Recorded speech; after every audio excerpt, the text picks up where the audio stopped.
Hello, welcome to the Natural Reward Podcast. My name is Owen Gilbert. Today I'll be talking again with my brother Jon Gilbert about some topics relevant to our last discussion. In this conversation, we'll be talking a little bit more about some general theories, how inclusive fitness relates to them. We'll also return to the topic of debugging science. Thank you. I hope you enjoy. Instead of trying to show that you could maximize for more than one gene, what they did was they came out with these models of Hamilton's rule that changed what Hamilton's rule meant and tried to make Hamilton's rule into inclusive fitness.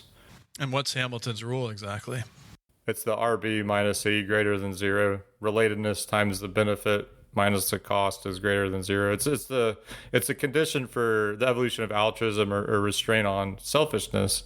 Okay. But people started trying to act like this is a condition for the evolution of any behavior or trait, like that it's like some kind of E equals MC squared of biology, where it's like some fundamental equation. Because there's one way of looking at it where you say you partition the effects of behaviors on self and others, and you can classify behaviors into four categories of altruism, mutual benefit, selfishness, and spite. And spite is where it hurts both people.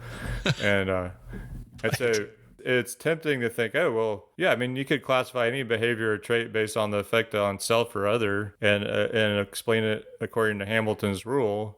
And if you generalize Hamilton's rule somehow to not be based on some of the restrictive assumptions of Hamilton's original model, then you would have this sort of fundamental equation of evolution that encapsulates the idea of inclusive fitness.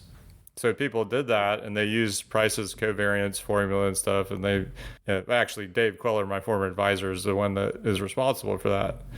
And so here I am, in grad school, and I'm questioning it with this new theory of kin recognition. Yeah. So you're like, hey guys, like you're doing this, but Hamilton requires us acting on one gene because, and this is what I think we have to, this has been a very difficult concept for me to understand in your criticism of that idea is how that relates to this idea of what you call teleological thinking. Now, my understanding of what you argue of teleological thinking is you can't argue from like the benefit of the final thing that came together. That's why they came together. You have to have other explanations for how the other like underlying things happened, right? Yeah, it's like if you're going to dissect a computer and look at all the parts and think about like why did they originate, there's going to be a bunch of things that were invented for other reasons and only incidentally came into people. It's like all files have a file header, but you know why that is because they used to be stored on tape, and so you don't want to have to read the whole tape to like see what the whole file. You'd want to be able to look at the header information for the file in the very first section of the tape, so you'd know, okay, this is the one I'm looking for. But now all files have headers, even though we don't use tape anymore. So it's like, there's so many things like that. Like in Unix, there's this like Unix was developed at Bell Labs for like telecom computers, like for routing, and of course all of that came from the whole because you have to understand the DARPA net, that was DARPA realizing, hey, if Russia nukes the one city where all of the telephone lines come in and get routed back out, there was like one hub. If Russia nukes that one place, no one in America will be able to talk to anyone. Like the whole society will just be gone because they just took one city out. And they're like, we need a distributed network so that you can't just take out one city. And so that was what led to the DARPANET that eventually became the internet, but it was in creating some of the switches and underlying pieces for that, where they needed a machine that was basically, for telegrams and things like that, where you have a message that gets sent, and then when it gets received, the computer on the other end that receives it has to immediately like print it out or like route the call somewhere. So there has to be instructions at the beginning or wrapping the message that tells it what to do. And of course because computers are based on that paradigm, they're all hackable now. It's like all you have to do is escape the message. But anyway. So those kind of what you're talking about, they're little imperfections that are relics of history. Yeah. They're good clues that it's not teleologic. And Darwin actually used that kind of reasoning because the paradigm before Darwin was totally teleological. It was based on the idea that a design in nature was evidence of God, like creating organisms in their particular situation to be perfectly adapted.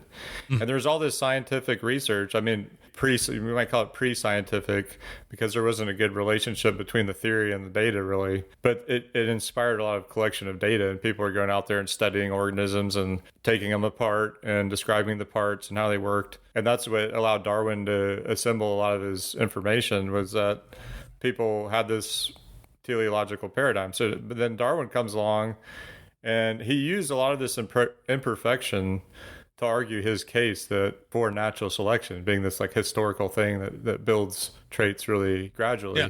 So the funny thing is today the people in social evolution interpret Darwin as if he's a teleologist. And they totally have rewritten the history of the field and reinterpreted everything. They interpret Darwin and Fisher as arguing that organisms maximize fitness. These traits are supposed to be like somehow adapted for some final purpose. And Fisher never argued for fitness maximization. He had this thing called a fundamental theorem of natural selection, but he wasn't arguing that you could describe the future course of evolution. Like you could predict the future position of a population, like you could describe the course of a comet with some kind of integration. He was trying to model evolution from one generation to the next in kind of an idealistic situation, and he was thinking about statistical physics. So what's Fisher's first name again?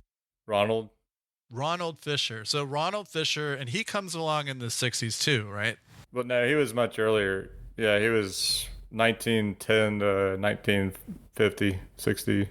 Okay, but he set the stage for all the stuff that came along in the 60s with his... So Fisher came out of statistical physics, came in, and he's like, oh, I can, populations of organisms. What if we treated them like, use these stochastic models that were used for things like gas clouds, and use some of that same math where you can model these very large scale systems where you're unable to actually track individual positions of particles and count all the exact forces of what's happening. You have to, statistical physics, you have to kind of have these models where you can have estimations of behaviors of the whole system that are kind of like emergent behaviors and stuff. So, but he takes his math from that and he starts using it to create these very also extremely complex models. He was inspired to some degree from that, but he invented much of statistics.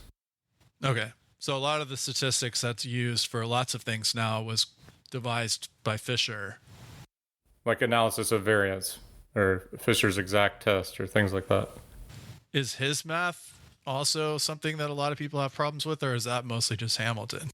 People didn't understand Fisher's math because Fisher had very poor eyesight, and he learned to do math in his head, and he didn't write the equations down that gave the intermediate links. So in his book, he basically gives these like very terse equations that you have to go through this long train of logic to get there, and people didn't know what the heck he was talking about for like 80 years. That's hilarious. So he didn't like put out like proper math proofs and all that stuff he kind of just wrote these books more on biology and said, here's these equations I'm using for this, but he didn't go to the trouble of showing his work for how he got there. He did some really complicated math in his head, and he didn't show like how he got there. Yeah. Interesting. But the final equations and stuff that he came up with, are those things that people still use, or was kind of impenetrable? Because he didn't explain it very well, people didn't understand what he was trying to say. And Fisher's fundamental theorem is about the increase of fitness from one generation to the next in a population. And the way he defined fitness was in terms of basically how genes contribute to population growth. Okay. And his fundamental theorem says that the increase of fitness in a population is equal to the additive genetic variance in fitness of the genes in the population, of all the genes. What he actually meant by this was like from one generation to the next. He's trying to say what happens in the abstract, what does natural selection do in the abstract in a very short time frame. Okay. Like in his equation is meant to capture just from one generation to the next, what kind of happens in a population. It's not meant to be something to predict a future state of the population. That's not what he was trying to get at. When you understand like where he was coming from, okay, you can see what he was doing. But a lot of people thought that he was saying you could take this equation, integrate it to like get some future state. And Sewall Wright had his own version of Fisher's fundamental theorem, which was totally different than Fisher's. He envisioned evolution as an adaptive landscape with the mountains and the valleys, and natural selection would push you up these peaks of adaptive value. And so he used like his own version of Fisher's fundamental theorem as like a maximization formula. It pushes you up this peak. He called it Fisher's fundamental theorem. Fisher said, that's not my fundamental theorem. And you can't predict the future state of the population that way. It's ridiculous. And yet everybody in the field of social evolution says it's Fisher's formula. Hamilton's math actually came from Wright. It was a version of Wright's fitness maximization formula. Fisher said it wasn't his. Fisher disowned it, or it wasn't even his in the first place. No. It was something that Wright based on Fisher, but Wright didn't really understand what Fisher was trying to do, and he was trying to make a predictive framework out of something that was never meant to be predictive. It was a descriptive framework. I think Wright sort of understood Fisher, but he had his own theory. And within his Wright had this theory called the shifting balance theory, which was very different than Darwin or Fisher or anybody else. Okay. And the way that he used this equation was different than even the social evolutionists would have thought Fisher would have used it. So he was using it in this very narrow context. And actually, in the context in which Wright used it, it might have worked. Because in Wright's theory, natural selection only has this very slight optimizing effect, where like in his theory, most of the genetic change and evolution happens from peak shifts. You're on this landscape. And we're talking about an abstract landscape, by the way, not an actual landscape. But it's the idea of this landscape is you can imagine that if you were to make a space out of the values of what you need to achieve to like survive or get the next like benefit of evolution, and that's like a graph, and you could make like a big space out of it and the organism somewhere in that landscape at any time. Continue. The way he saw it was that the peaks represented different gene combinations, and when you move from one peak to another one, what causes you to move is randomness. It's neutral drift. It's like a population goes through some bottleneck, and the genes, all the combinations change, and you get over to this other peak. And then all natural selection does is it kind of optimizes you. You know, it's kind of like a Hamiltonian thing where it's just like one gene being optimized or something pretty minor. And that contrast to Fisher, who was talking about like the entire population, all of natural selection. So if it was Fisher, it'd be like the peaks would be whole species, and natural selection would be like optimizing the whole species if you were going to interpret Fisher as a maximization type of argument. Would Fisher have interpreted Fisher as a maximization argument? No. And but some not? People did. But why not? Because that's not what he was trying to do. He was trying to do? He was just trying to understand what natural selection does from one generation to the next at a very extremely short time scale. And not what it does, but what it did, right? Because he's looking at he's like, if you could look at like, okay, we have all the data already from these two generations, and we see some minor shift, right? And we want to know what natural selective forces could cause that to happen in like one generation. Then his model was for looking at data so you could do that, right? Because you told me that he wasn't making a predictive model. Yeah, he was just trying to model natural selection in the abstract. I'm not sure if he was really trying to make any biological predictions right with his model. I see.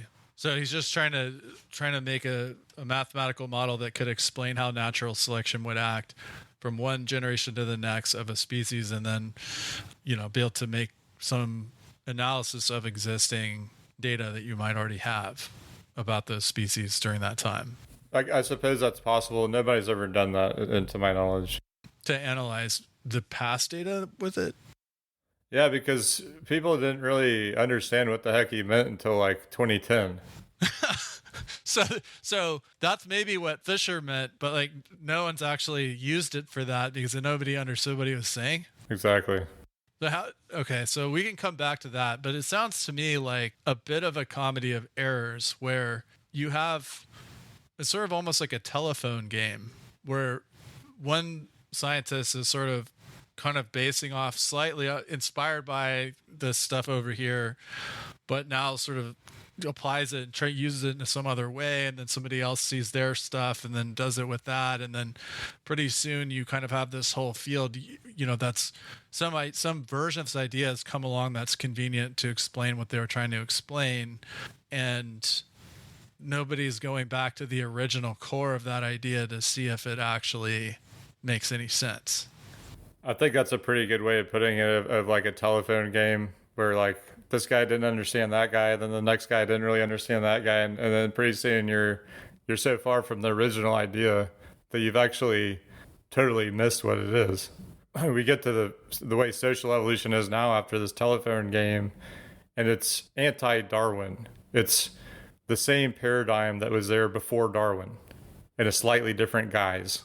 And I've noticed this in a lot of fields of science for whatever reason, is that a lot of it, and I think this happens not only in science, but in corporations and other scenarios of life where you have people that get into good jobs.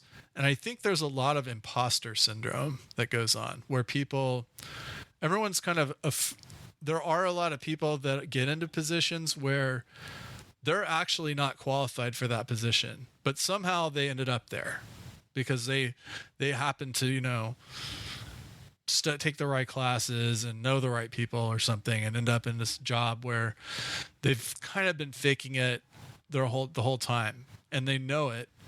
And it's not that they're being dishonest, but they just know that they're not they're not, there's sort of a culture of people like that when they get to a critical mass where they know that like the way that their whole thing keeps going, the way they all keep their jobs and can be there is by nobody like really questioning the sort of authority or expertise or whatever of anyone else, because if everyone's faking it anyway, like the worst thing that can happen is somebody that actually knows the fuck they're doing shows up and starts going like, hey, what the fuck? Like, what is all this shit? Because now someone's going to have to account for all of that, all the little fudging that went on to get there. And especially in a field like evolution where you already have the religious right trying to pull evolution out of schools, and you have this sort of war against evolution already. If it comes out that like, well, a bunch of these evolutionists are pretty much, not half full of shit, but they've been, a lot of their theories would need revising to really say what they're saying. That might not be a good look, and you could kind of see why there could be resistance against that. And it's you've seen this in geology where you have like a guy like G. Harlan Brett's go along in the Washington Scablands and see like, look, this is geological evidence of a gigantic flood, but he couldn't explain where it came from. Of course, we now know that that whole area was a big ice sheet above that, and it seems likely that some big, if you imagine a volcano go off with the equivalent force of 1 billion tons of TNT under the ice sheet, it's going to liquefy a lot of it, and that could be enough to just suddenly have this huge wall of water and rock, and just you can't, like, something of the scale that we can't imagine. But that's what he observed, the effects of that, and he was like, yeah, this happened, but nobody wanted to hear in geology about a gigantic flood, because guess who says there's been a gigantic flood is the religious right. So they've been trying to push for this gradual model. So I think there's a lot of I don't know, there's been a circle the wagons thing too, but didn't want to hear about continental drift, and most recently the possibility that COVID was started in a lab from lab research, and right. There's a lot of they didn't want to hear about general relativity, and then Einstein didn't want to hear that quantum entanglement could have spooky action at a distance, which is really ironic because he came up with the ideas of wormholes, and that's actually, I think, a fascinating one, is the new ADS CFT correspondence thing, the ER equals EPR, where it's like now they've started to realize that, hey, maybe the reason entanglement can have non-local effects is because there's a wormhole connecting the two entangled particles. And so actually Einstein-Rosen bridge is why that happens. And so it's so ironic and hilarious in a way. But anyway, that's definitely a good place to stop. And what I think seems to be missing in science and in things like evolution is that there isn't anywhere that has like a sort of a shared bug log, like or what we call is like it's Jira. Jira is like the issue tracking system where you file a ticket and it gets prioritized into a queue, or like on GitHub where you have your main body of your code and you have anyone can file an issue and then people can comment on it. But like if it's a legitimate bug, it's reproducible and it's based on legit observations, nobody's gonna, just because they wrote the code that it's a bug in or something, nobody's gonna like say, no, that's not there, because everyone knows everyone has bugs in their code. That's just, I mean, humans aren't perfect, right? We don't come up with perfect stuff. What if the thing causing the bug is what you hang your hat on, and it's your career? But see, people shouldn't approach. I mean, this is I think a fundamental difference, and it's something weird, and I don't understand it at all about the way science works. Because in the thing you should hang your hat on shouldn't be that I'm right, or there's no flaws in my argument or something. Because as humans, we all have flaws in our arguments. Like, no scientist ever has come up with the final theory of everything. Like Einstein, everyone knows that, general relativity and quantum physics, which both came from Einstein, basically disagree with each other. Like you can't reconcile gravity into quantum physics, and that's been like the major thing they've been working on for a while. And so everyone knows that, as it's like Newton, right? Newton was the holy grail, like Newtonian physics. But what it turns out is the Newtonian physics is kind of like a boundary condition where the rules of general relativity and special relativity don't apply, because it's like a boundary condition where everything inside that sphere is all correct. But he just didn't have enough information or the right observations or the right math to come up with what Einstein did, where he expanded from Newtonian physics. Okay, when you're going close to the speed of light, now this happens. Or when you have, a strong gravitational field, now it's when, it's warping. Now you have to have the metric tensor and all these other things, right? The problem is that people are tribal and religious, and scientists are no different. Correct. And of course, Einstein faced massive uphill battles. But I guess what I'm saying is that if science were to treat bodies of theory like software, like this is our software, it's our framework for interpreting reality, but it's like we treat it like a body of software, then if there's a problem with it, someone files a bug against the model and says, okay, this does not explain these phenomenon over here, right? Because in science, right, that's what it should always all be about. Science should always be about trying to falsify your existing ideas. Because if you can't, then they're right. If other people agree that that's a problem, and other people will, because now it's crowdsourced, and it's not just 5 people or whoever in their little office somewhere that get to decide everything, right? It's a public process. It becomes and because of that, when you have an issue tracking system that's public like that, everyone can go in and vote upvote issues or comment and say they've had the same issue, it becomes pretty clear pretty fast which ones are legitimate and which ones are, like you said, an anomaly of the way the data was collected or sampling. Because yeah, with software too, it's bugs. They can be pesky, you know. You don't necessarily have steps to reproduce all the time. You might have, and I've fallen victim to this as often as anyone else, where you have a crash that's happening or something weird happens, on a remote system at a particular point, and no one can figure out why. And people look at stack traces and all sorts of weird data and try and figure it out. And then you change something, maybe you upgrade the version of something here or there, and all of a sudden it stops happening. Everyone's just like, well, maybe but you don't know for sure the causal chain. And so there can then people go, then once you have more data, more information, maybe now you go, okay, maybe that wasn't the fix for that. And so the bug gets reopened or something. So things like that happen.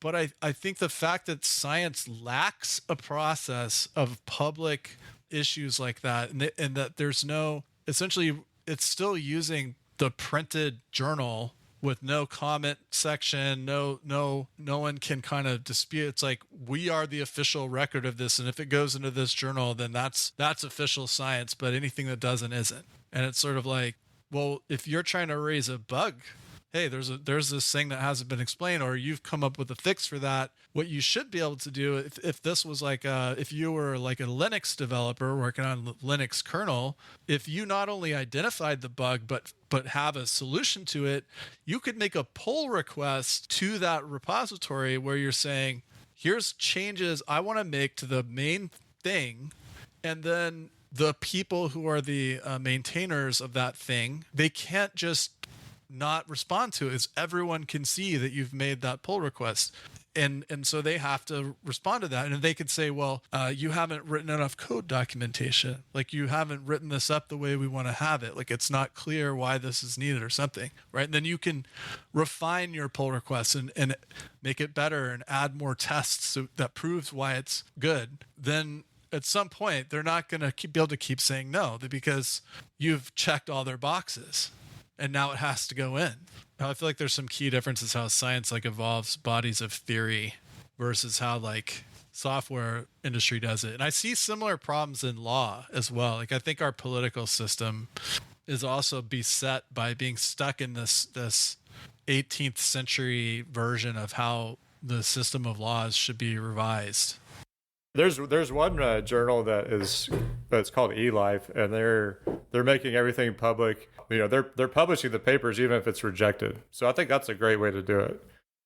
If this kind of stuff is happening, there has to be something we can do politically. Yeah, I agree. And I think it starts with doing something scientifically so that we can understand the problem. Yeah. And there's a paper I've written about that, and I'd like to discuss it with you in a future episode sometime. Yeah. But for now, I think this is good. Thanks, John. Yeah, of course.